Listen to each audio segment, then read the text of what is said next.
Stop! I'll buy those 3 girls. That's what the giant cowboy screamed in the middle of the winter auction. The crowd froze. No one had lifted a hand to save them. 3 sisters, shivering in the wind, sold like stock to the highest bidder. But the man with the broad shoulders and trail-worn coat didn't buy them for coin alone. He bought them to keep them breathing. Only the town judge knows the truth. He's got no right to keep them. The law says they'll go to a man riding hard from the east, a man who smells of whiskey and carries the railroad's dirty promises in his pocket. Snow is coming. The train is coming. And with them, the danger that could tear this new family apart before it's even begun. Before we begin, drop a hello in the comments. Share your corner of the world and how you're feeling today. It's a beautiful thing to witness how stories can connect us across oceans, languages, and lives. The bitter March wind howled down the main street of Sterling, Colorado, cutting through cloth and chilling bones. Townspeople pressed themselves against storefronts and doorways, their faces pinched with discomfort as they watched the scene unfolding before them. The auctioneer's platform, hastily erected that morning, creaked and swayed in the gusts. 3 girls huddled together on the rough wooden platform. Clara, the eldest at 14, stood ramrod straight, her thin arms wrapped protectively around her younger sisters. Her face was pale but determined as she glared at the shifting crowd. 10-year-old May pressed close to Clara's side, her eyes downcast and red-rimmed from crying. Little Rose, only 5, clutched her worn rag doll and buried her face in Clara's skirts. "Next up for placement," the auctioneer called out, his voice fighting against the wind. 3 sisters, strong and healthy. Eldest knows her letters and figures. Middle one's good with animals, little one's— He paused, searching for something positive to say. Real sweet-natured. The crowd shuffled uncomfortably. Women pulled their shawls tighter, and men studied their boot tops. Nobody wanted to meet the girls' eyes. Clara's jaw tightened as she watched them avoid her gaze. She'd seen that same look too many times lately, in the boarding-house owner who'd thrown them out, in the shopkeepers who'd stopped extending credit, in the neighbors who'd pretended not to see them after Pa disappeared. "Starting bid at $1 silver," the auctioneer continued, his voice growing desperate. "Surely these fine girls are worth—" "Stop!" A deep voice boomed across the street, cutting through the wind like thunder. "I'll buy those 3 girls." The crowd parted as Elijah Boone strode forward. He was a giant of a man, his weathered trail coat flapping around his legs like wings. His face was tanned dark from years under the sun, and his beard was shot through with grey, but his eyes were sharp and clear as he fixed them on the auctioneer. Clara's grip on her sisters tightened. She'd heard whispers about Boone, the strange cowboy who lived alone in a line cabin miles from town, who rarely spoke to anyone except when trading for supplies. May whimpered softly, and Rose peeked out from behind Clara's skirts to stare at the approaching man. Boone reached the platform in 3 long strides. Without ceremony, he pulled a silver dollar from his coat pocket and slapped it down on the auctioneer's table. The coin rang against the wood, the sound sharp in the sudden silence. The auctioneer nearly sagged with relief. "Sold," he declared quickly, clearly eager to end the uncomfortable spectacle. He gathered up the coin and his papers, muttering under his breath about Boone's oddness as he hurried away. "Come along," Boone said to the girls, his voice gruff but not unkind. He held out one large, calloused hand toward them. Clara hesitated, her mind racing. They had nowhere else to go, but this stranger. May squeezed her hand, and Rose's small fingers clutched at her skirt. Clara lifted her chin and met Boone's steady gaze. "We stay together," she said firmly, making it both a question and a demand. Boone nodded once. "Wouldn't have it any other way. Got a wagon just around the corner. You'll have a roof tonight." It wasn't much of a promise, but it was more than anyone else had offered. Clara took a deep breath and led her sisters down from the platform. The crowd had already begun to disperse, turning their backs on the scene as if trying to forget it had happened. Boone's wagon was old but sturdy, with a canvas cover to block the wind. A patient brown horse stood in the traces, its head lowered against the gusts. Without a word, Boone lifted Rose into the wagon bed, then helped May up. Clara climbed in on her own, positioning herself so she could watch both Boone and her sisters. The wagon creaked as Boone settled onto the driver's seat. He clucked to the horse, and they started moving, leaving the town behind. The wind grew fiercer as they reached the open prairie, making the canvas snap and flutter. May huddled closer to Clara, while Rose clutched her doll and watched Boone with wide, curious eyes. Clara stared at the back of Boone's broad shoulders, wondering what kind of man would suddenly decide to buy 3 orphaned girls. What would he expect from them? What would happen when they reached his cabin? The questions swirled in her mind like the dust devils dancing across the prairie, but she kept them to herself. For now, they were together, and they were heading toward shelter. It would have to be enough. The bitter wind continued to scour the land as the wagon rolled on, carrying its precious cargo toward an uncertain future. The wagon lumbered through the snow-dusted hills, its wooden wheels creaking a steady rhythm against the frozen ground. Darkness crept across the sky, turning the pale winter clouds to deep purple. The wind still howled, but now it carried stinging particles of ice that made the girls pull closer together in the wagon bed. Boone glanced back at his charges, his expression unreadable beneath his broad-brimmed hat. Without a word, he reached behind the driver's seat and produced a rough wool blanket, well worn but clean. He passed it back, his movements careful so as not to startle them. Clara took the blanket with stiff fingers, eyeing him warily. She shook it out and wrapped it around all 3 of them, making sure Rose was tucked in the middle where it was warmest. May's teeth had stopped chattering, but her face remained pale in the fading light. "Where exactly are you taking us?" Clara's voice carried a sharp edge, more challenge than question. Boone kept his eyes on the trail ahead. "To a place out of this wind," he answered simply, his deep voice barely carrying over the wagon's creaks and the whistling gusts. The girls watched as he guided the wagon around a bend, where a small cabin suddenly appeared, nestled against a stand of pine trees. A single lamp burned in the window, its orange glow a beacon in the gathering dark. Smoke curled from the stone chimney, promising warmth within. The cabin was rough-hewn but solid, built of thick logs chinked with mud and straw. A lean-to shelter stood along one side, stacked with split firewood. Boone drew the wagon to a stop near the cabin's door and set the brake. "Wait here," he instructed, climbing down from the seat. He disappeared inside the cabin, and moments later the door opened wider, spilling lamplight across the packed earth of the yard. Rose stirred beneath the blanket. "Clara, I'm cold," she whispered, pressing closer to her older sister.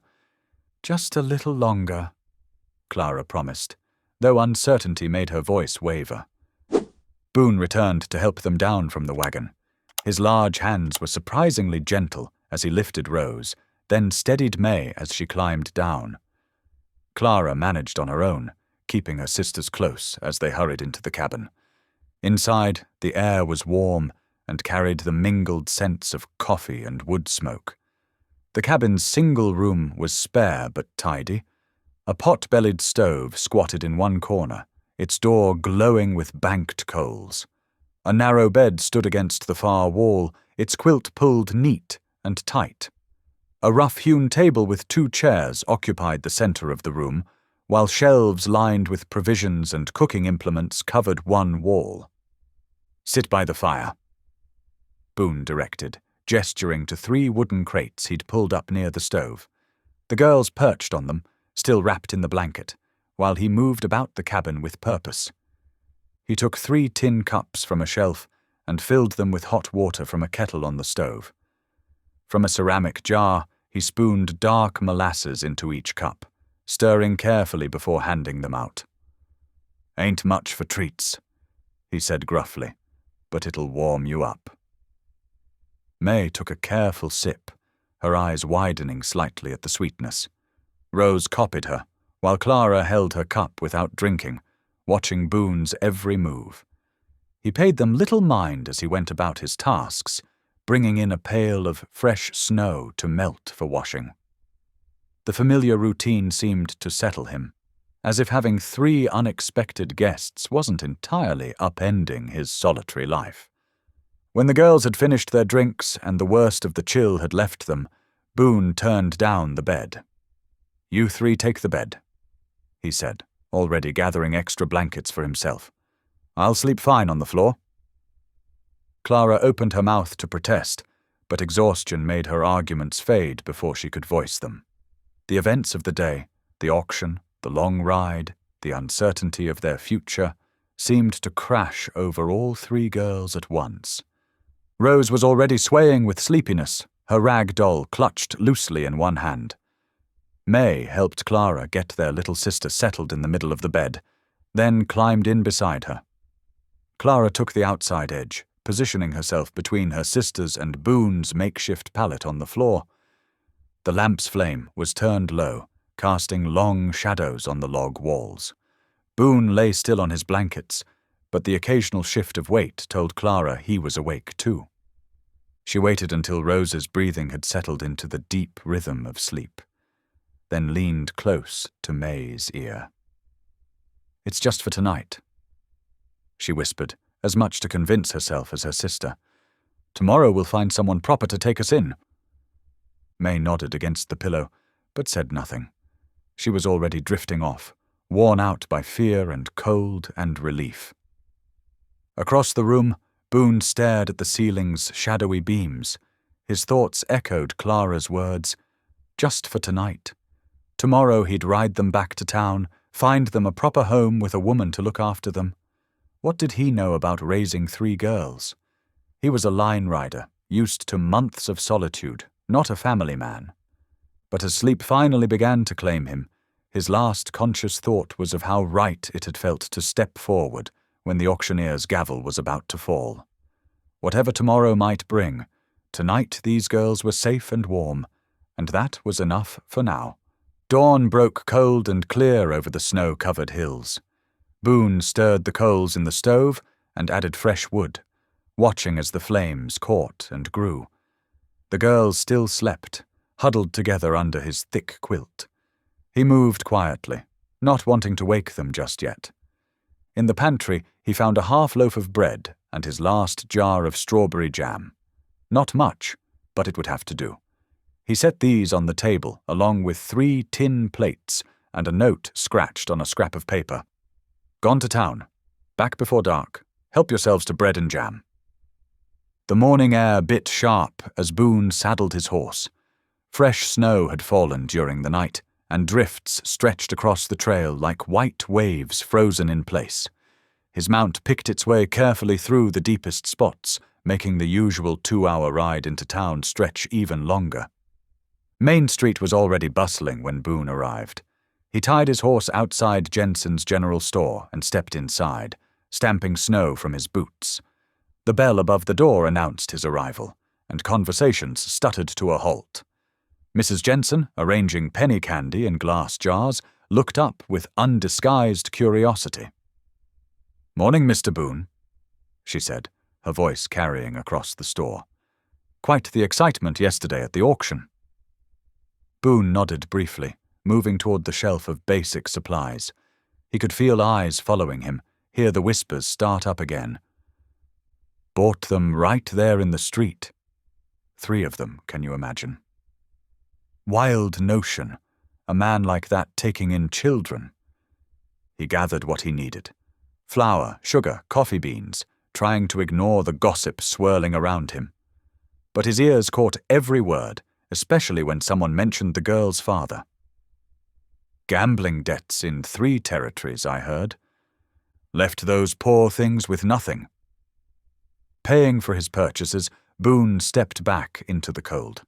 His next stop was the small house at the edge of town where Hannah Price, a widow with a kind reputation, lived with her children. The path to her door showed fresh footprints in the snow. He wasn't her first visitor today. Hannah answered his knock with a baby on her hip and worry lines around her eyes. She listened to his halting explanation about the girls, but was already shaking her head before he finished. "I'm sorry, Mr. Boone. Truly I am. But I can barely feed my own four this winter." She shifted the baby higher. The drought last summer meant less work at the laundry, and prices being what they are. Her voice trailed off, apologetic but firm. Boone touched the brim of his hat. "Much obliged for hearing me out, ma'am." His last stop was the bank, where he needed to arrange payment for the supplies he'd bought. As he waited in line, two men spoke in low voices near the teller's window, unaware of his presence. "Their uncle's riding in from Kansas City." One whispered, "Says he's got papers to sell that land to the railroad. Prime spot for a depot, right along that strip of the father's property." "What about them girls?" "Figures they'll fetch a good price at one of them orphan homes back east. Railroad's offering real money for that land."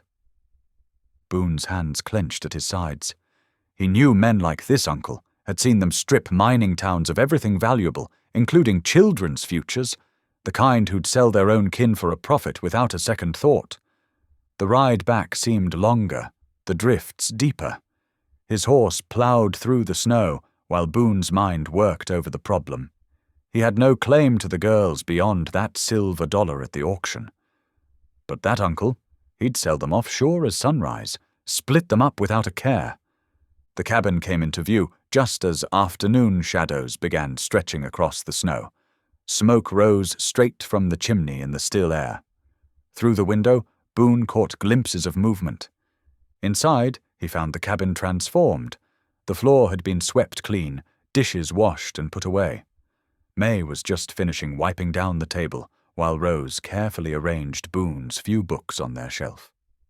Clara stood by the stove, a wooden spoon in her hand, watching him with that same wary look she'd worn since yesterday. "Made soup," she said, motioning to the pot. "Found some dried beans and an onion." Boone hung his coat by the door, noting how they'd straightened the pegs. These girls knew how to work, how to make a home in whatever space they found themselves. The thought of them being separated, shipped off to strange cities, made something twist in his chest. "Girls," he said, his voice gruff with decision, "reckon you'll stay here with me for now." He set his packages on the table. "We'll sort it proper when spring comes." Clara's face gave away nothing, but her shoulders relaxed just slightly. She gave a single, guarded nod, and turned back to the soup. May smiled briefly, while Rose hugged her rag doll closer. None of them spoke. There wasn't much to say. They all knew this arrangement might be temporary, might change with the spring thaw. But for now, they had a roof, a warm fire, and someone who'd chosen to stand between them and harm's way. Outside, the winter wind picked up again, whistling around the cabin's corners. Inside, the soup bubbled on the stove, filling the air with the promise of a hot meal. It wasn't much, but for tonight, it was enough. 2 days passed like molasses in winter. The cabin slowly settled into a rhythm, with Clara organizing her sisters into helping with chores while Boone tended to his cattle. The girls needed proper supplies, though. That much was clear from their worn shoes and thin dresses. On the morning of the third day, Boone hitched up the wagon. "Time to get you all properly outfitted," he announced over breakfast. Rose clapped her hands, but Clara's expression turned guarded. "We haven't any money," she said quietly. "Don't need yours," Boone replied, clearing away the bowls. "Got some saved from last season's cattle drive." The ride into town was easier now, the snow having packed down on the trail. Rose chattered the whole way, pointing out every bird and rabbit track, while May kept one arm protectively around her sister. Clara sat straight-backed beside Boone, scanning the horizon as if expecting trouble. Henderson's general store bell jangled as they entered. Mrs. Henderson's eyebrows shot up at the sight of Boone ushering 3 girls inside, but she quickly smoothed her expression into a welcoming smile. "Well now, what can I help you folks with today?" "These 2 need proper shoes," Boone said, nodding toward Clara and May. "And we'll need flour, beans, coffee, and sugar." He paused, then added gruffly, "And something for the little one to play with." While Mrs. Henderson helped fit Clara and May with sturdy boots, Rose wandered the store's shelves in wonder. Her small gasp of delight drew Boone's attention to where she stood, transfixed by a display of rag dolls. One in particular caught her eye, a simple thing with yellow yarn hair and a blue calico dress. "That one," Boone said quietly to Mrs. Henderson, who nodded approvingly. They were loading the wagon when Judge Wilson's voice boomed across the street. "Boone?" "A word, if you please." The judge stood on the courthouse steps, his expression serious. Boone turned to Clara. "Keep an eye on your sisters. I won't be long." Inside the judge's office, the air was thick with pipe smoke and authority. Wilson settled behind his desk, fixing Boone with a stern look. "I'll be direct, Boone. You've no legal claim to those girls. Without kinship or a proper marriage to a respectable woman, you cannot serve as their guardian. The law is clear on this matter." Boone's jaw tightened. They needed help. Nobody else stepped forward.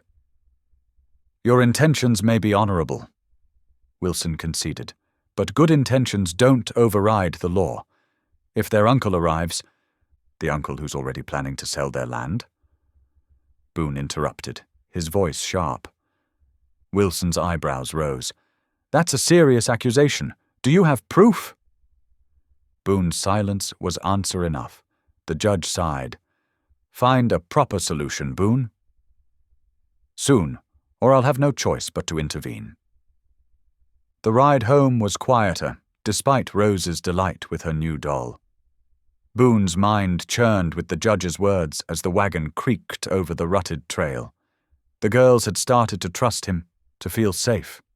The thought of them being torn away, sent to an orphanage or handed over to their scheming uncle, sat in his gut like a stone. That evening, Clara and May helped him prepare supper, their movements already familiar around his small kitchen. Rose sat at the table, teaching her new doll to read from an old almanac. The beans simmered on the stove, filling the cabin with their homey scent. A knock at the door startled them all. Clara instinctively gathered her sisters closer as Boone moved to answer it. A woman stood on the porch, neat and proper in a dark blue dress. Her brown hair was tucked back smoothly, and her eyes were kind but direct. "Mr. Boone, I'm Abigail Harper, the schoolteacher." She gestured to the books she carried. "I heard about your situation and thought I might offer my services." Something in the cabin's atmosphere shifted as Mrs. Harper stepped inside. Her calm presence seemed to fill the space, making it feel more like a proper home than a bachelor's cabin. She spoke softly to each girl, asking about their previous schooling and favorite subjects. May brightened immediately at the mention of books, while even Clara's wariness softened slightly. Rose proudly showed off her new doll, which Mrs. Harper admired with appropriate gravity. Boone stood back, watching. Mrs. Harper moved with quiet confidence, neither forcing conversation nor shying away from the unusual situation. When she spoke of setting up regular lessons, her practical approach grounded the strange circumstances into something normal and manageable. 3 times a week would be best, she said, addressing both Boone and Clara. They needn't fall behind in their studies while other matters sort themselves out. After she left, the cabin felt different, as if her visit had opened a window to possibilities Boone hadn't considered. He was pouring himself a cup of coffee when May's innocent question nearly made him choke on the first sip. "Is Mrs. Harper going to be our new ma?" Coffee sputtered across the table as Boone coughed. Clara rushed to clean up the spill, shooting her sister a quelling look. But the question hung in the air, along with all its implications. Boone cleared his throat. "Mrs. Harper is just being neighborly, offering to teach you girls proper-like." He mopped at his wet shirt front, aware of 3 pairs of eyes watching him intently. Nothing more to it than that. But as he helped the girls prepare for bed, the judge's words echoed in his mind, tangling with May's question. A proper solution, the judge had said. Boone wasn't sure what that might be, but Mrs. Harper's steady presence had shown him a glimpse of what the cabin could be, not just shelter, but a real home. Dawn broke crisp and clear over the Colorado hills. Boone stood on the cabin's porch, watching his breath cloud in the morning air. The creek would be half frozen still, but they needed water. He'd noticed Clara's restlessness, her need to be useful, and reckoned she might appreciate learning something new. "Clara," he called softly through the door, "care to help fetch water?" She emerged, already wrapped in her new shawl. "What about May and Rose?"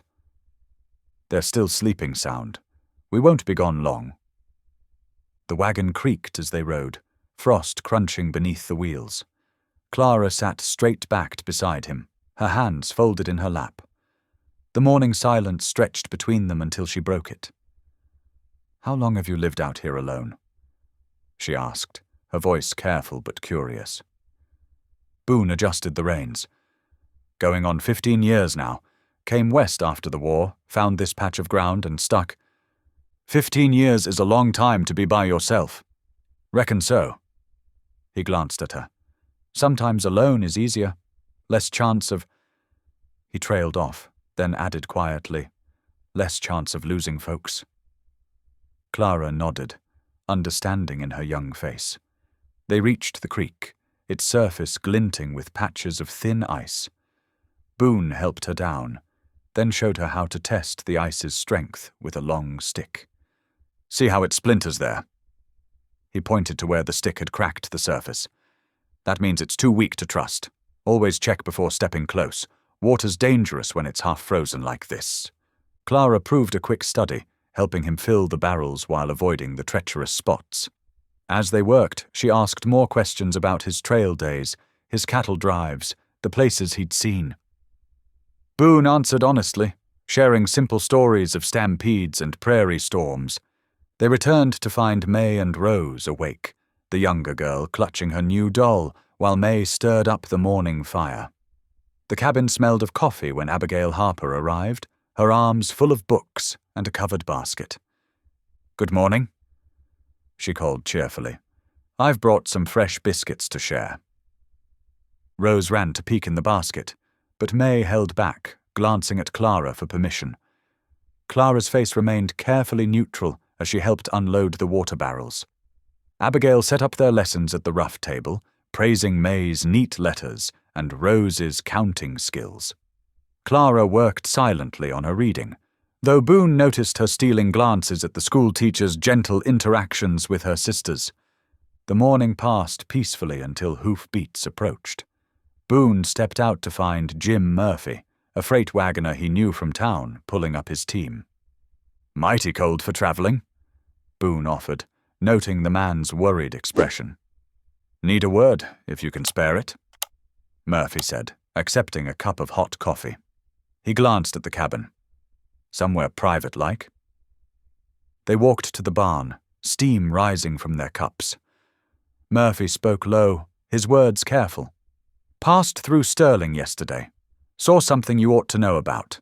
There's 3 men asking after those girls, their uncle and 2 fellows claiming to be railroad agents." Boone's hand tightened on his cup. "Railroad agents? Bad sort." Murphy nodded. "Heard tell of them working down Kansas way. Wherever they go seems settlers who won't sell their land end up with mysterious fires. Nothing ever proved, mind you." "The girls' land," Boone said slowly. "Their father's property has a year-round spring." "Worth plenty to a railroad needing water for steam engines." Murphy finished his coffee. "Thought you should know. Those men, they ain't just after custody." After Murphy left, Boone found Abigail in the doorway, her face troubled. She'd overheard enough to understand. When the girls were occupied with their lessons, they stepped onto the porch to talk. "The spring makes that land valuable," Abigail said quietly. "If there were any deeds or documents proving the girls' inheritance, their father would have filed them at the county seat," Boone replied. "But finding them, I can help. I used to assist my late husband with his store's paperwork. I know how to search records." Unknown to them, Clara stood just inside the door, listening. She heard the concern in their voices, the careful plans they made to protect her sister's birthright. Her hand pressed against the rough wood as she considered everything she'd learned about Boone since that desperate day at the auction. He'd given them his bed, bought them necessities without expecting payment, and now he was planning to fight for their land. Not just any man would do that. Not just any man would care enough to try. She watched through the window as Boone and Abigail continued talking, their heads bent together in serious discussion. The schoolteacher's presence had brought something steady to their strange household, like a foundation stone being set in place. The afternoon sun slanted across the porch as Abigail gathered her things to leave. Clara heard her promise to return the next day with news from the county records. Then Boone's deep voice, saying simply, "Much obliged for your help, Mrs. Harper." Clara stepped back from the door, her mind turning over everything she'd witnessed. Perhaps, she thought, they weren't entirely alone after all. Over the next 2 days, Boone watched the girls settle into small routines around the cabin. May organized their meager belongings, while Clara kept Rose occupied with simple games. During a quiet moment when the girls were outside gathering kindling, Boone decided to examine their few possessions more carefully, hoping to find anything that might help secure their future. He started with their worn carpet bag, finding only threadbare dresses and a few bits of ribbon. Then he noticed Rose's rag doll, propped in the corner where she'd left it after breakfast. Something about its lumpy stuffing caught his attention. The doll's cotton dress was carefully stitched, but one seam felt different. Gently he worked his thick fingers along the seam. A folded piece of paper crackled beneath the fabric. With care not to damage the doll, he extracted a weathered document, its edges worn from being hidden away. His breath caught. It was half of a land claim deed, torn down the middle but clearly showing their father's signature. The paper trembled slightly in his large hands as he studied the faded ink. The next morning, Boone rode straight to Abigail's small house on the edge of town. She answered his knock quickly, wrapping a shawl around her shoulders against the cold. "Look what I found," he said without preamble, holding out the paper. Abigail's eyes widened as she studied the document. "This is Samuel Morton's handwriting," she said, touching the clerk's signature at the bottom. "He's been the county clerk for 20 years. I'd know his peculiar way of making his letters anywhere. Can we get the other half? The county office keeps copies of all land claims. If we ride in today, we might—" She glanced at the sky, frowning at the heavy clouds. "Though it looks like snow's coming." They set out immediately, Boone on his bay and Abigail in her buggy. The wind picked up as they traveled, carrying the first flakes of snow. Halfway to town, the squall hit full force, driving white sheets across their path. "The livery!" Boone shouted over the wind, pointing to the stable's solid shape through the swirling snow. They hurried inside, stamping snow from their boots as Joe, the livery owner, helped stable their mounts. "Nasty turn of weather," Joe commented, throwing fresh hay to the horses. "Might want to wait it out." For an hour they sat on hay bales, watching the storm through the doors. Abigail told Boone about her own journey west, speaking softly of the husband and child she'd lost to fever. Boone listened, understanding something of that loneliness. When the snow eased, they made their way to the clerk's office.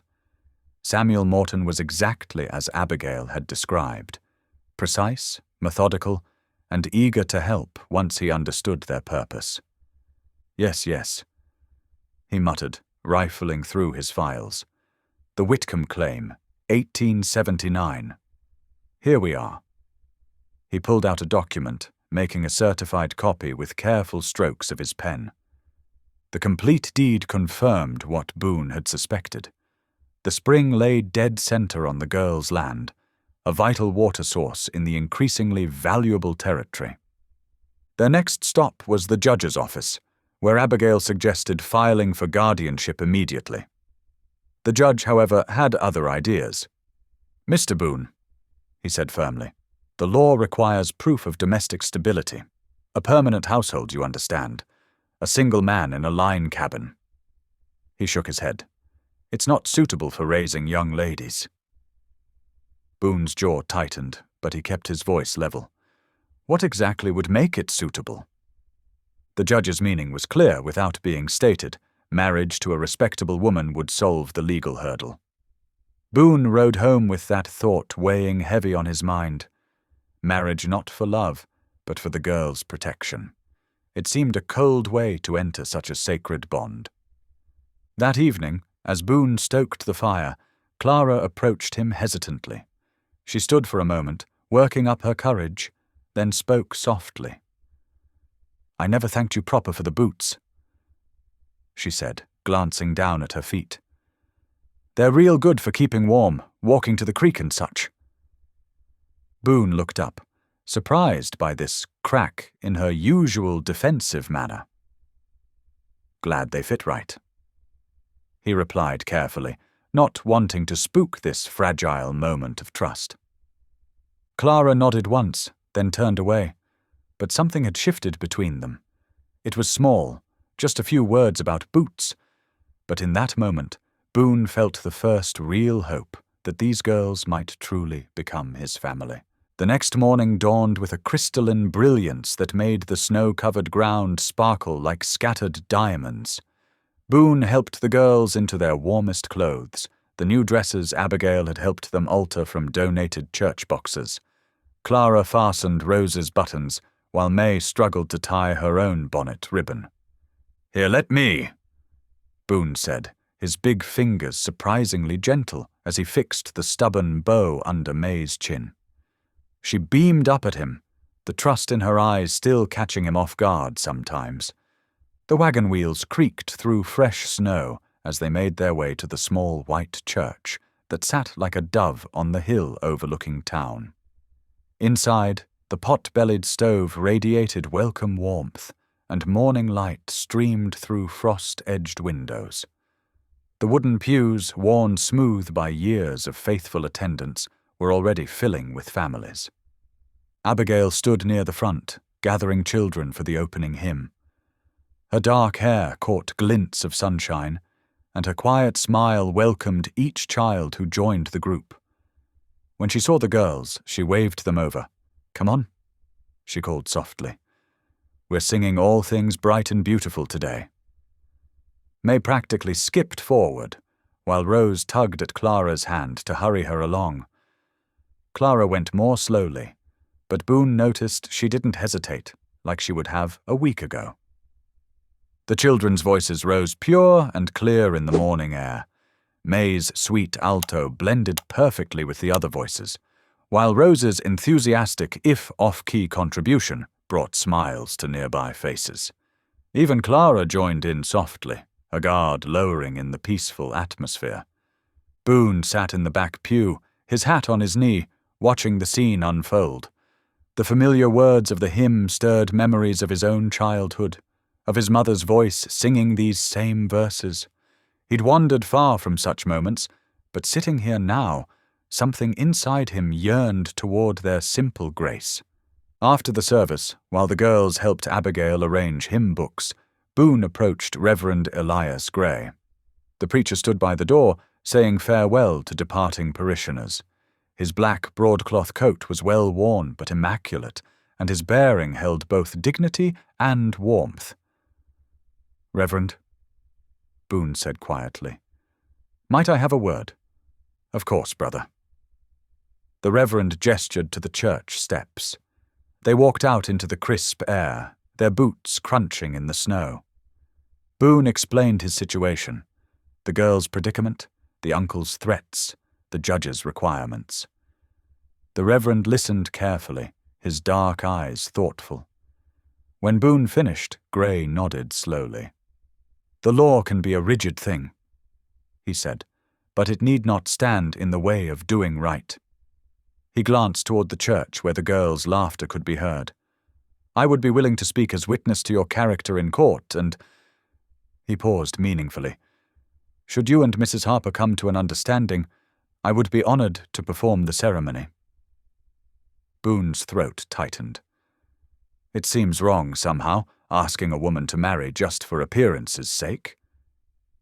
"Perhaps," Gray said carefully, "but I've observed Mrs. Harper these past weeks, the way she looks at those girls, and at you, brother." He placed a hand on Boone's shoulder. "Sometimes God's plans take paths we don't expect. Prayer has a way of clearing such matters." The ride home was peaceful. Rose, tired from the excitement, leaned against Boone's arm as he drove the wagon. Her small weight settled against him with complete trust, her breath forming tiny clouds in the cold air. May sat on his other side, humming "All Things Bright and Beautiful" under her breath as she watched the winter landscape pass by. Clara rode in the back of the wagon, wrapped in blankets. When Boone glanced back, he caught her watching him with Rose, a thoughtful expression on her young face. She quickly looked away, but not before he saw something soften in her eyes. That evening, after a simple supper of beans and cornbread, Boone sat by the fire while the girls slept in his bed. The flames cast dancing shadows on the log walls as he contemplated his situation. The sound of their steady breathing filled the cabin's darkness, May's slight whistle, Rose's soft sighs, Clara's deeper rhythms.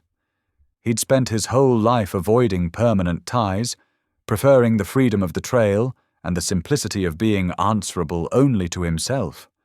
Marriage had never figured in his plans, yet here he sat, considering exactly that, while 3 young girls, who'd somehow wound their way into his heart, slept under his roof.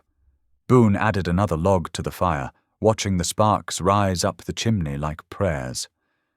Reverend Gray's words echoed in his mind about God's unexpected paths. Looking at the bed where the girls lay, peaceful and safe, Boone wondered if perhaps the Reverend was right, if all this was more than chance. The fire crackled softly as he wrestled with his thoughts. Asking Abigail to marry him felt like a weighty thing, even if it was just for the girl's sake. She deserved better than a marriage of convenience. Yet when he thought of her gentle ways with the children, her quiet strength, her kind eyes, something stirred in his chest that had nothing to do with legal requirements. Rose murmured in her sleep, and Boone automatically rose to check on her. As he tucked the quilt more securely around her small shoulders, he realized with sudden clarity that he was already living a different kind of life than he'd ever planned. Maybe, he thought, watching the moonlight paint silver streaks across the cabin floor, that wasn't such a bad thing. 3 days settled into a gentle rhythm at Boone's cabin, each sunrise bringing familiar tasks and quiet moments that felt increasingly like real family life. The morning air rang with the steady thunk of Boone's axe as he split wood, while inside, Clara helped May sound out words from Abigail's borrowed primer. Little Rose sat cross-legged on the floor, carefully stitching uneven squares for what she insisted would become a quilt. The routine brought an unexpected peace. Boone found himself watching the girls at their tasks, noting how May's tongue poked out when she concentrated on a difficult word, or how Clara's stern expression softened when she thought no one was looking. Even the cabin itself seemed to warm to their presence, the rough walls now decorated with the girls' careful drawings and Rose's first completed sampler. On the 3rd afternoon, as the sun cast long shadows across the snow, Abigail arrived with her arms full of mending. These are from my trunk," she explained, holding up 3 faded but sturdy dresses. "With a bit of letting out, they'll fit Clara and May proper." The girls gathered around as Abigail laid out her sewing basket. Soon the cabin filled with the peaceful sounds of needles pulling thread and Rose's quiet humming. Boone sat in his corner chair, whittling a new handle for his axe, stealing glances at the domestic scene before him. "Miss Harper," May asked, watching Abigail's skilled fingers work, "could you teach me to make buttonholes like that?" "Of course, dear." Abigail's smile was warm as she shifted to make room beside her. "Come sit here where you can see better." The afternoon light faded into evening, and Boone found himself asking Abigail to stay for supper. She accepted with a grace that made the invitation seem natural rather than improper. While Clara and May set the table, Abigail helped Boone prepare a simple meal of beans and cornbread. "The uncle will likely arrive within the week," Abigail said quietly as she stirred the beans. "My friend Sarah's husband works at the stage depot in Carter's Creek. She wrote that 3 men matching their description passed through 2 days ago." Boone nodded grimly. "Reckon we ain't got much time then." They ate by lamplight, the warm glow softening the cabin's rough edges. After the dishes were cleared and the girls occupied with their evening tasks, Boone and Abigail stepped onto the porch to speak privately. The night air was crisp, stars sharp as glass above the snow-covered hills. "Mr. Boone," Abigail began, her breath frosting in the air, "about what the judge said regarding guardianship." "Yes'm." Boone's heart quickened despite himself. "I want you to know." She paused, choosing her words carefully. "If marriage would help secure the girl's safety, I wouldn't be opposed. But you must be certain it's what you want. Marriage isn't something to enter into lightly, even for the best of reasons." Boone studied her face in the dim light spilling from the cabin window. "You'd do that? Tie yourself to a rough old cowboy just to help these girls?" "They need a proper home," Abigail said simply. "And you're far from the worst man a woman could tie herself to, Elijah Boone." There was a hint of humor in her voice that made something warm unfold in Boone's chest. That night, after Abigail had gone home and the girls were asleep, Boone lay on his bedroll near the fire. Sleep came slowly, but when it did, his dreams were filled with unexpected visions. The cabin bright with summer sunshine, children's laughter echoing from the walls, Abigail's smile across a breakfast table. He woke with a start, his heart aching for something he'd never known he wanted. The next morning brought sharp reality in the form of a telegram delivered by young Tommy Weber from the telegraph office. Boone read it twice, his jaw tightening. "Uncle and 2 others seen crossing Miller's Creek stop heading your way. Stop armed, stop. Be careful, friend, stop." The rest of the day passed in careful preparation. Boone checked every horseshoe in the barn, making sure they were tight and true in case quick travel became necessary. He sharpened his tools, axe, knife, even the old scythe, with methodical precision. Each blade caught the sun like a warning. As evening approached, he called the girls together by the fire. "Need to talk to you about something important," he said, keeping his voice steady. "Some men are coming. Might say they're kin to you." Clara's face hardened. "The uncle?" "Yes'm. Now listen careful. Don't talk to any strangers, no matter what they say. If someone comes while I'm not here, you bar that door and don't open it for nobody except me or Miss Harper. Understand?" The girls nodded solemnly. Even little Rose seemed to grasp the gravity of the situation, pressing closer to May's side. "What if they try to take us?" May asked in a small voice. Boone's hand tightened on his knee. "They won't. That's a promise." Later, after the girls were asleep, Boone stood at the window. The lamp's glow reflected against the snow outside, creating a small circle of light in the vast darkness. He checked his rifle, making sure it was cleaned and loaded, then set it carefully by the door. Tomorrow he'd ride into town, file the marriage papers with Reverend Grey, make everything legal and proper. The night stretched long before him as he kept his vigil, watching the moonlight paint silver shadows on the snow. Every now and then he glanced at the sleeping girls. His girls now, he realized with fierce certainty. Whatever came, he'd be ready. The blacksmith's hammer rang against hot iron when Boone stepped into the shop that morning. Tom Fletcher paused his work, wiping soot from his forehead with a grimy sleeve. His expression told Boone the news wasn't good before he even spoke. "They're here," Tom said quietly, glancing toward the street. "Uncle and 2 railroad men. Been asking all over about you and them girls." Boone's jaw tightened. "What are they saying?" "Nothing friendly." Tom set his hammer down with a thud. "One of them's got a fancy suit, talks like he's from back east. Other fellow looks mean as a wounded rattler. Been flashing money around the saloon, trying to get folks talking." A clatter of hooves outside drew their attention.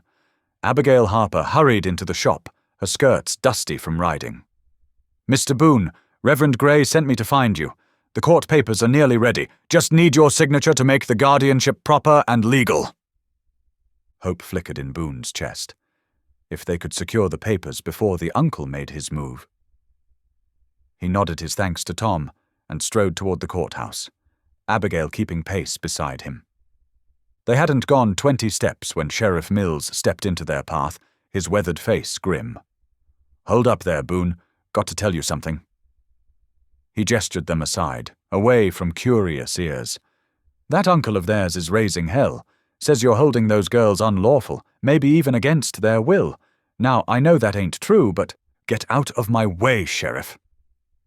Boone's voice was quiet but carried steel. "Those papers are waiting."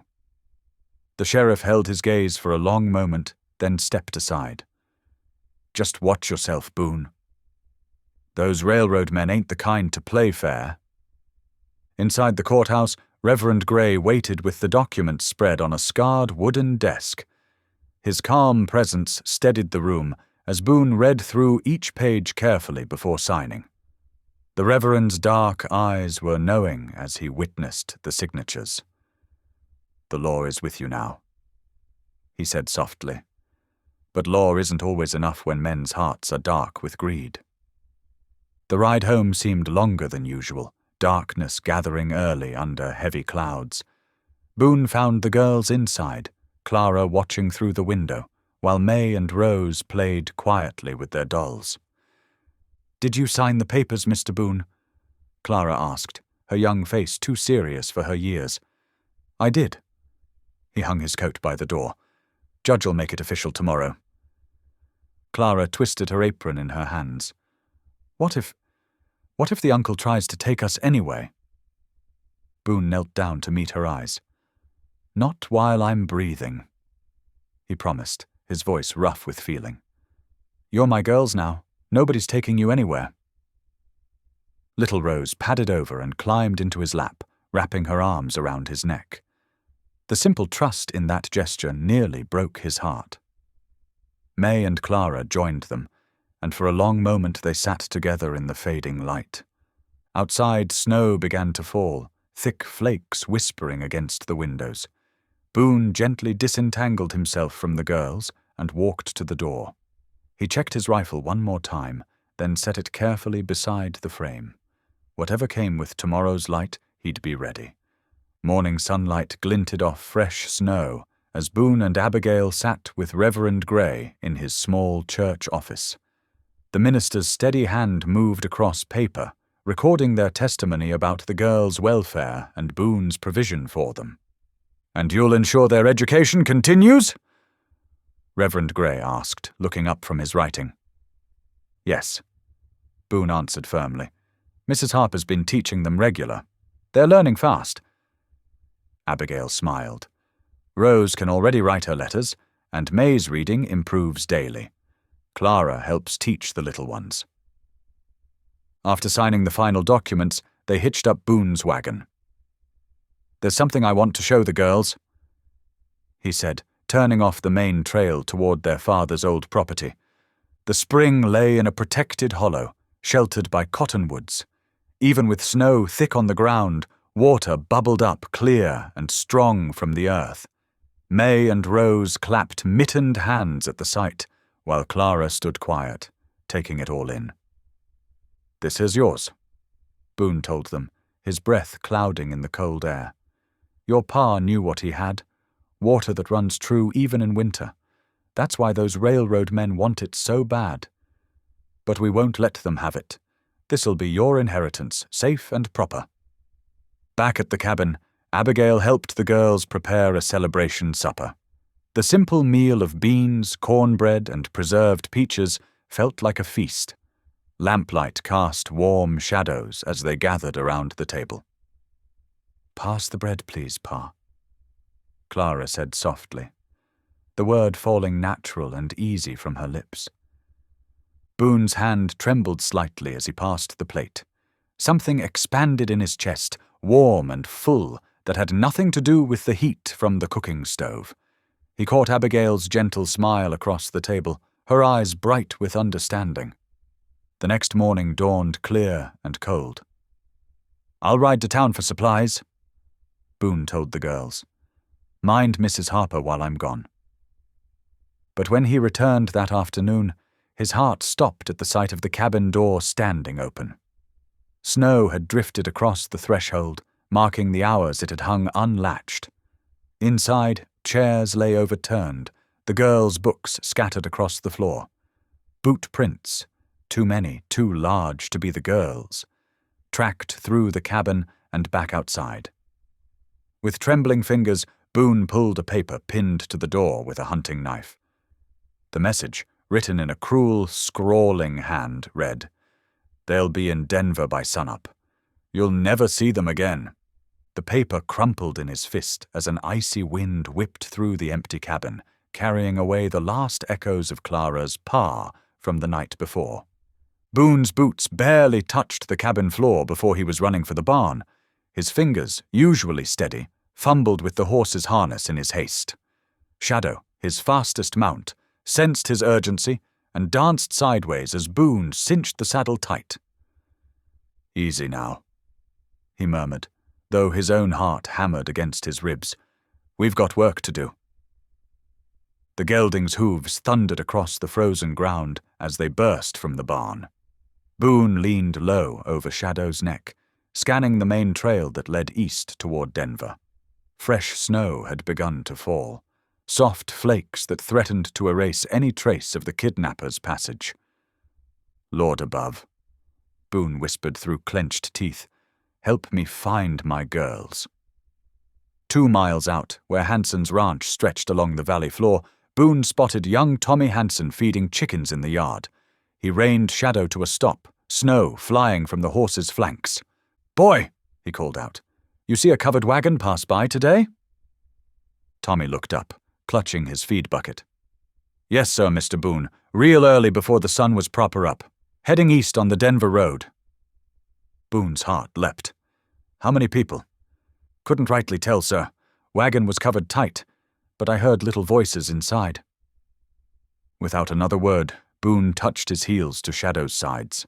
The gelding surged forward, powerful muscles bunching as they raced along the trail. The snow was falling harder now, thick flakes that stung Boone's face and clouded his vision.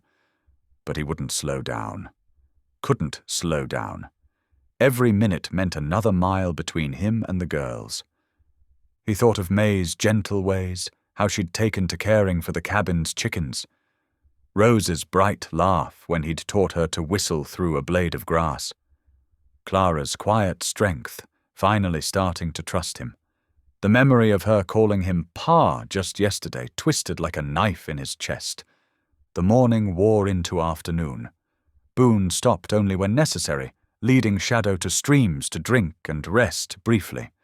Each time, he searched the snow for signs of the wagon's passage. A broken branch here, a deep wheel rut there. The storm made tracking difficult, but years of reading trail sign kept him on their path. "Just a little further," he told Shadow, stroking the horse's sweating neck. can't let them reach Denver. As darkness crept across the sky, Boone's keen eyes caught a glimmer through the trees. He dismounted, leading Shadow quietly through the gathering gloom. The smell of wood smoke drifted on the wind. Recent campfire, the ashes still warm. Then he heard it, a familiar cough, small and muffled. May's cough, the same one she'd had since that first cold night in his cabin. Boone's hands clenched into fists. Moving silent as a shadow himself, he circled downwind of the camp. Through the falling snow, he made out the shape of the wagon, its canvas cover stark white in the darkness. 2 men huddled by the dying fire, passing a bottle between them. A third figure, the uncle, Boone guessed, sat against a wheel, rifle across his knees. From inside the wagon came a soft whimper, quickly hushed. Boone's heart ached at the sound. His girls were scared, but they were trying to be brave. Just hold on, he thought fiercely. Pa's coming. He settled into a hollow between 2 snow-laden pines, where he could watch the camp without being seen. The cold crept through his clothes, numbing his fingers and toes, but Boone barely noticed. His focus narrowed to the wagon, the guards, the loaded rifle at his side. As the night deepened, snow continued to fall. The men eventually crawled into their bedrolls, leaving only the uncle on watch. Boone remained motionless, conserving his strength. Prayer moved silently through his mind, not for himself, but for the 3 precious lives he'd somehow become responsible for. "Lord," he whispered, his breath frosting in the air, "give me wisdom. Help me bring them home safe." The bitter cold tried to work its way into his bones, but Boone's anger kept him warm. Not hot, wild anger, but the steady, determined kind that could move mountains. He thought of Abigail, probably half crazy with worry back at the cabin. Of Reverend Gray, who'd helped him start the guardianship papers. Of the little family that had grown around him without his even noticing, until it was as necessary as breathing. Shadow stood patient and quiet behind him, occasionally brushing Boone's shoulder with his soft muzzle. The loyal horse seemed to understand the need for absolute silence. Together they waited, hunter and mount, as the long hours crept toward dawn. Through the night, Boone heard May cough twice more. Each time, the sound strengthened his resolve. He'd fought blizzards and bandits, survived stampedes and snake bites, but he'd never faced a challenge that mattered more than this one. Those girls needed him, not just for their land or their safety, but for the love and family they'd lost and found again. The uncle's head began to nod as false dawn approached.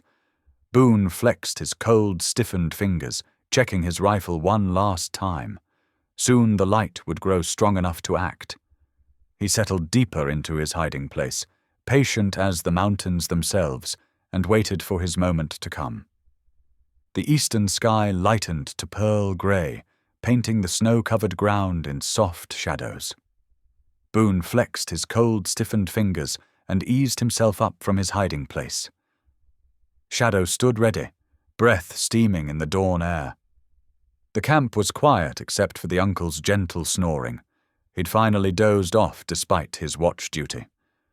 Boone swung into the saddle with practiced silence. His revolver slid smoothly from its holster, the weight familiar in his hand. He took a deep breath, steeling himself for what needed doing. Then he nudged Shadow forward, the horse's hooves crunching softly in the fresh snow. He rode straight into the camp, steady and deliberate. The uncle jerked awake at the sound, fumbling for his rifle. The 2 railroad men scrambled from their bedrolls, one reaching for a shotgun propped against a nearby tree. "That's far enough," Boone called out, his voice carrying clear in the morning air. The revolver in his hand caught the first rays of sunlight. Inside the wagon, he heard movement and muffled voices. His heart clenched at the sound of Rose's frightened whimper.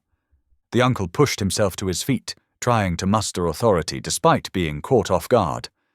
"You've got no right, Boone. These girls are my kin. The law's on my side." "The law?" Boone's voice was cold as the morning frost. The law says you can't steal children from their legal guardian." "Guardian?" The uncle spat in the snow. "You're nothing to them, just some trail bum who bought them like cattle." The railroad man with the shotgun stepped forward, leveling his weapon at Boone's chest. "Clear out, mister. This ain't your business anymore." Boone didn't flinch. His revolver remained steady, though his mind raced through options.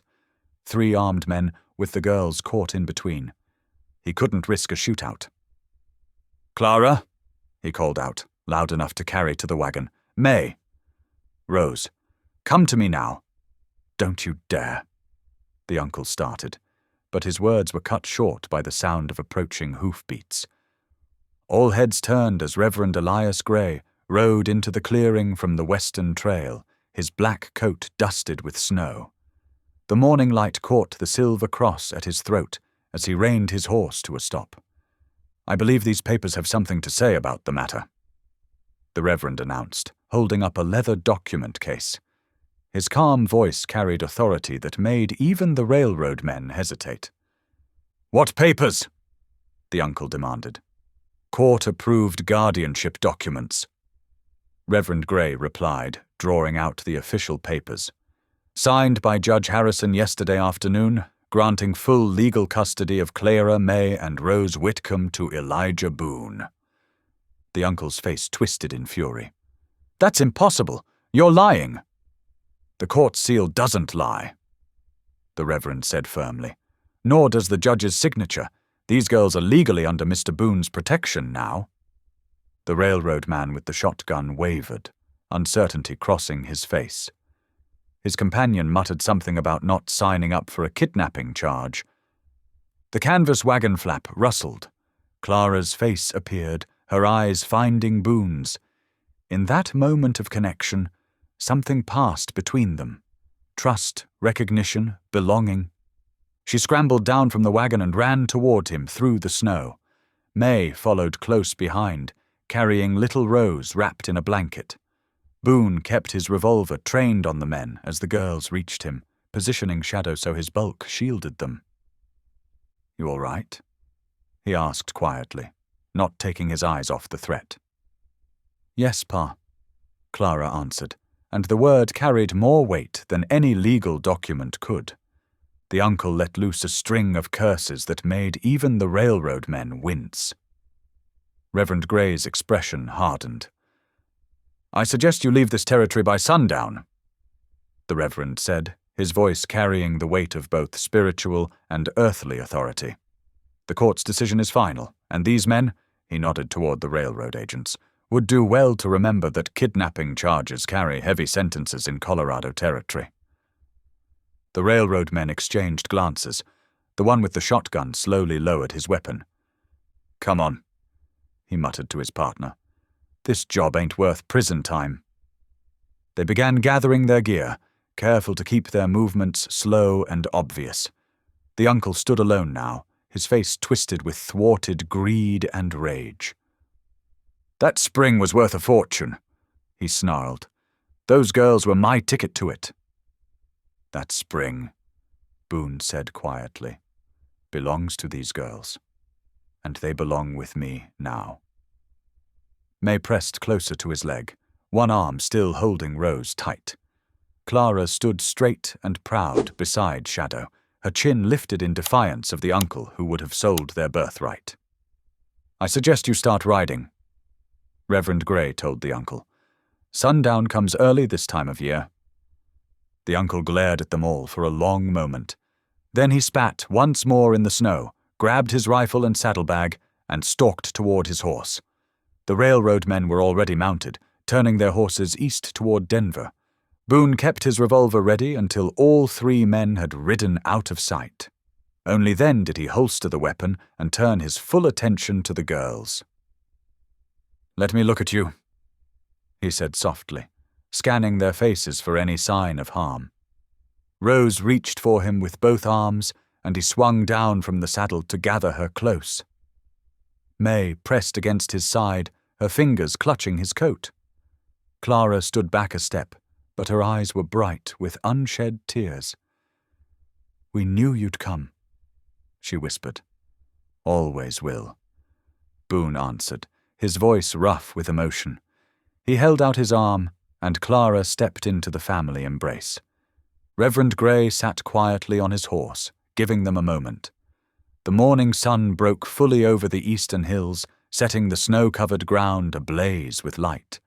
The worst of the storm had passed in more ways than one. "Let's go home," Boone said finally, looking at each of his girls in turn.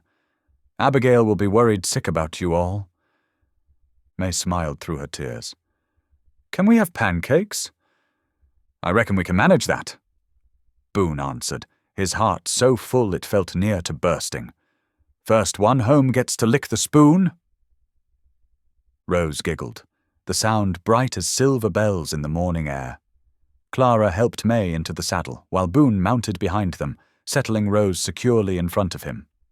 Shadow seemed to understand the precious nature of his cargo, stepping carefully through the snow as they turned toward home. Reverend Grey fell in beside them, the guardianship papers safely tucked away in his coat. The morning was cold, but the sun was rising, and they were together. That was all that mattered. Thunder's hooves crunched steadily through the fresh snow as they made their way back toward town. The girls huddled close together in the saddle, their breaths making little clouds in the cold morning air. Boone rode beside them, his eyes watchful despite the danger being past. Reverend Grey drew his spotted pony alongside. His black coat was dusted with snow, but his eyes were warm as he spoke. "The Lord works in mysterious ways, Brother Boone. What started as an act of mercy that day at auction has grown into something greater." Boone nodded, thinking of how much had changed since that bitter March afternoon. "Much obliged for your help today, Reverend. Don't reckon I could have managed without those papers." "Speaking of papers," Reverend Grey said thoughtfully, "seems to me we ought to finish what we started." He gestured toward the town's small white church, its steeple rising above the snow-covered roofs ahead. "Miss Harper's likely waiting there with half the town, given how word travels. No time like the present to make things proper." Boone's heart quickened at the thought of Abigail. Their understanding had grown slowly, built on shared concern for the girls and quiet conversations over coffee. Now, looking at his daughters safe in the saddle, he knew the Reverend was right. This wasn't just about the law anymore. The church windows glowed with lamplight as they approached. Clara sat up straighter, spotting a familiar figure in a blue dress waiting by the door. "Miss Harper," she called out, her voice carrying across the crisp morning air. Abigail Harper stepped forward, relief washing over her face as she saw the girls safe and sound. Her eyes met Boone's, speaking volumes without a word. Several townspeople stood nearby, the general store owner, the blacksmith and his wife, even old Mrs. Price who'd turned Boone down those weeks ago. Boone dismounted and helped the girls down from Thunder. Rose immediately ran to Abigail, who scooped her up in a warm embrace. May and Clara followed more slowly, but their smiles were genuine as Abigail checked them over with gentle hands.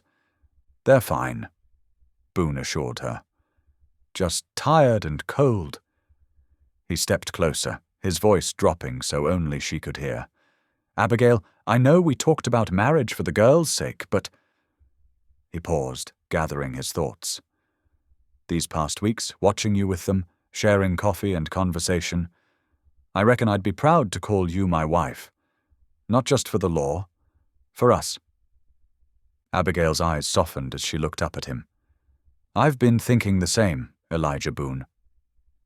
Her smile held warmth enough to melt the winter snow. "Yes, for us." Reverend Grey ushered everyone into the church, where oil lamps cast a golden glow over the wooden pews. The same townsfolk who had witnessed the girls' auction now filled the small space. But this time, their whispers held approval and joy rather than discomfort. Clara, May, and Rose stood close together near the altar, their faces glowing in the lamplight. The general store owner's wife had produced a small bouquet of dried flowers tied with ribbon, which she pressed into Abigail's hands. Mrs. Price dabbed at her eyes with a handkerchief, murmuring about how things had worked out just as they should. Boone and Abigail stood before Reverend Gray, who opened his worn Bible with practiced care. The familiar words of the ceremony filled the warm air, speaking of love, honor, and devotion. When Boone spoke his vows, his deep voice carried the weight of absolute certainty. Abigail's responses rang clear and true, her hand steady in his larger one. "What God has joined together, let no man put asunder." Reverend Gray proclaimed, "I now pronounce you man and wife." Their first kiss as husband and wife was gentle and brief, mindful of their audience, but it held a promise of deeper affection to come. Rose clapped her small hands in delight, while May beamed and Clara tried to hide her own smile. The townspeople came forward to offer congratulations, shaking Boone's hand and hugging Abigail. The blacksmith's wife had somehow produced a small cake, and the general store owner opened a bottle of apple cider for toasts. As the celebration wound down, snow began falling again outside the church windows, fat flakes drifting down like nature's own blessing on the day. Boone helped his family into the wagon he'd brought from home, tucking warm blankets around them all. "Ready to go home?" he asked, looking at each face in turn. His daughters, his wife, his family complete at last. "Home," Abigail agreed, squeezing his hand. The girls echoed the word, their voices harmonizing like a hymn of thanksgiving. Boone clucked to the horses, and the wagon moved forward through the gentle snowfall. Behind them, the church bells began to ring, their joyful pealing carrying across the transformed landscape. What had begun as a desperate rescue on a bitter March day had blossomed into something beautiful, a family bound together by love as much as law, their future stretching bright before them like the snow-covered trail home. The winter evening settled softly around the cabin, where warm lamplight spilled from the windows onto the fresh snow outside. Inside, the small home hummed with the quiet contentment of a family settling in after a momentous day. The wedding celebration had left everyone tired but happy, their hearts full of the day's blessings. Near the crackling fireplace, Boone knelt beside May and Rose, his large hands gentle as he helped them remove their sodden mittens. The wool was soaked through from an impromptu snowball fight on the way home, leaving their small fingers pink with cold. "Here now," he said, holding the mittens close to the flames. "We'll have these dry in no time." Steam rose from the wet wool as he turned them carefully, making sure they didn't get too close to the fire. Rose leaned against his shoulder, watching the flames dance. "They're making fog, Pa," she observed with sleepy wonder. The word Pa still sent a warm current through his chest every time he heard it. May stretched her hands towards the hearth's warmth, wiggling her fingers. "The snow was worth it, though," she said with a grin. "I got Clara right in the back with that last throw." From the kitchen area came the sounds of Clara setting the table, the gentle clink of tin plates, the scrape of cups being arranged just so. She had taken to keeping house with a determination that sometimes made Boone's heart ache, remembering how young she still was. But tonight her movements were lighter, almost dancing as she moved between cupboard and table. At the wood stove, Abigail stirred a pot of savory stew, the spoon making slow circles through the thick broth. Her wedding ring caught the lamplight as she worked, a simple gold band that seemed to Boone the most precious thing he'd ever purchased. She looked up, catching his eye across the room, and smiled, a private, gentle expression that spoke of shared joy and new beginnings. The cabin itself seemed to glow with contentment. What had once been a sparse bachelor's shelter had transformed over the past weeks into a true home. Curtains hung at the windows now, sewn by Abigail's skilled hands. The girls' drawings decorated the walls, bright splashes of color against the log walls. Even the air was different, rich with the scent of cooking food and the lingering sweetness of the small wedding cake they'd brought home. "Supper's ready," Abigail announced, lifting the heavy pot from the stove with practiced care. "Clara, would you fetch the bread, please?" They gathered around the table, no longer a lonely piece of furniture, but the heart of their family circle. Steam rose from the bowls as Abigail ladled out portions of the hearty stew. The bread Clara set out was still warm from the church ladies' ovens, a wedding gift that made the meal feel like a feast. Before they began eating, Boone cleared his throat. "Reckon we ought to say grace," he said, his deep voice soft with emotion. The girls folded their hands immediately, heads bowing in the lamplight. Boone closed his eyes, overwhelmed for a moment by the fullness of his heart. "Lord," he began, his voice rough with feeling, "we thank you for your deliverance today, for keeping these little ones safe, for bringing us all home together." He paused, gathering himself. "Thank you for protection on the trail, for Reverend Gray's help, for the law working in our favor. Most of all, Lord, thank you for the gift of family, for bringing us together in ways we never expected, for making us whole." "Thank you, Pa." Rose piped up as soon as he finished, making everyone chuckle. "Thank you, Pa," May echoed, her voice warm with affection. Clara's "thank you, Pa" was quieter, but no less heartfelt, and Boone had to swallow hard against the tightness in his throat. The meal passed in comfortable conversation, the girls recounting their favorite moments from the wedding. Rose couldn't stop talking about the cake, while May praised the dried flower bouquet she'd been allowed to keep. Clara spoke of how fine Abigail had looked in her blue dress and how proud she'd felt standing up front with her sisters. Through it all, Boone found himself watching his family with wonder. These faces around his table, his wife, his daughters, they had transformed him from a solitary man into something far richer. He thought back to those long years of riding alone, taking comfort in silence and distance. Now the quiet of the trail had been replaced by the sweet chaos of family life, and he wouldn't have it any other way. Outside, beyond the warm circle of lamplight, the spring on their land ran steady and sure, its waters protected now from the railroad's greed. It would be there for his girl's future, just as he'd promised. The uncle and his railroad men were long gone, taking their threats with them, and the signed papers in Reverend Gray's office ensured they wouldn't return. Abigail reached across the table to touch his hand, seeming to read his thoughts. "You're awful quiet," she said softly. Boone looked at her, then at each of his daughters in turn. Clara, so strong and steadfast. May, with her gentle heart. Little Rose, still scraping her bowl clean. "Just thinking how right this feels," he replied. "Being here, together, having you all safe under this roof." "We're exactly where we're meant to be," Abigail agreed, her eyes shining in the lamplight. Boone nodded, squeezing her hand. Here at the head of this table, in this cabin filled with love and laughter, he felt the truth of her words deep in his soul. God's plan, he realized, had been better than anything he could have imagined that day at the auction. What had started as an impulsive act of mercy had led him straight to where he belonged. Home, with his family, his heart finally complete.